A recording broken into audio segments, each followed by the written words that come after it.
Welcome back. Our taste buds are taking us on a trip to Morocco this morning. And our tour guide to North Africa is Shane Rigney from Riggers D.8. Shane, Morning, how Shane. you doing? How are you doing, guys? Good. Good. Yeah, this is exotic. So, yeah, lamb tagine. So, as we were saying, it's quite perfect warm for this weather. Perfect for this weather. But, like, it is a kind of a summery stew, if you like. Do you know what I mean? It's not really, like, something you have to eat in the dead of winter, you know? So, yeah, and I've kind of saying to you, I'm serving it kind of... The couscous is cold, because I've just pre-made that to show you how to do it, but... you can eat it, like, you obviously just heat it up, but it's a kind of a room temperature dish. It doesn't have to be piping hot, so you can. And just take it into the garden. Well, it smells and looks beautiful. Yeah, so it's all in one pot again, kind of easy. Have one in the oven, that's yours. Nice and, Simon, you were saying a bit slow cooked, so the lamb should be nice and tender. So I'm going to start with some garlic. Okay, now, what you could do is, you can do it in batches, right, where you would sear the meat, take it out, ideally, right? But what I'm going to do for today is just kind of throw it all in and do it together. But if you want to just sear your meat quickly and then take it out in a couple of batches, it's 1 kilo, so even 2, a little bit of colour, and then start this process. So some garlic in, okay, some onion.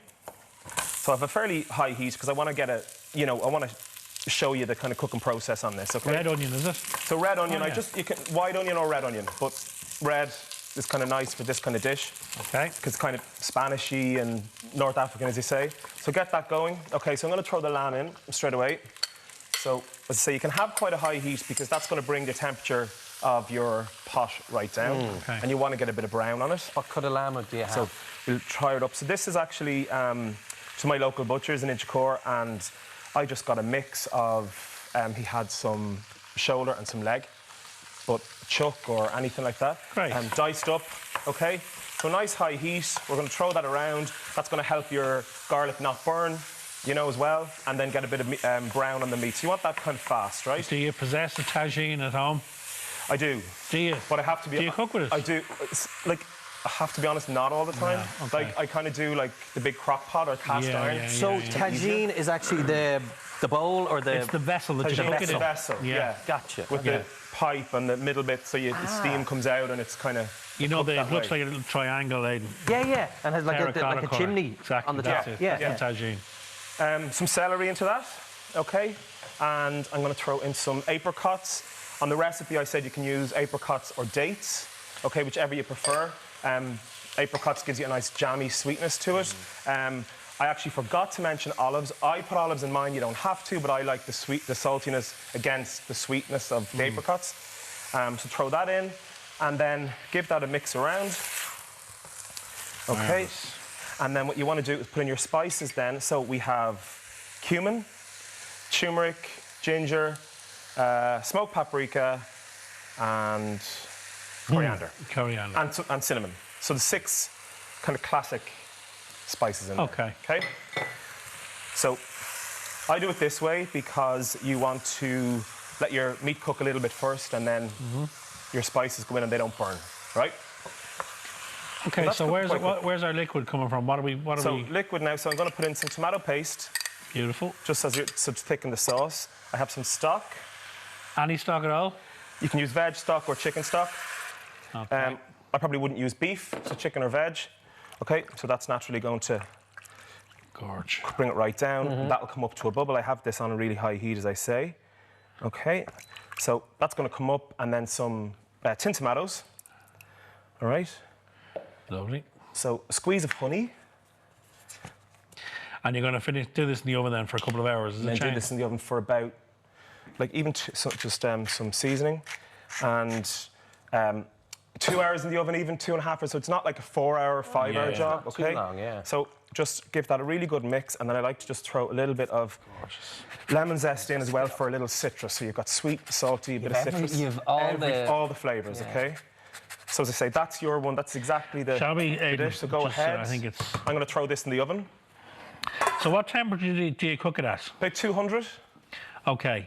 And you want about 2.5 hours? 2.5 hours. I'd imagine it's one of those dishes that's not going to do it any harm, but it's 3 hours. Yeah, that's it. You could, if you left it for 4, bring it down to about 150. Yeah. And leave it go. Days. Yeah.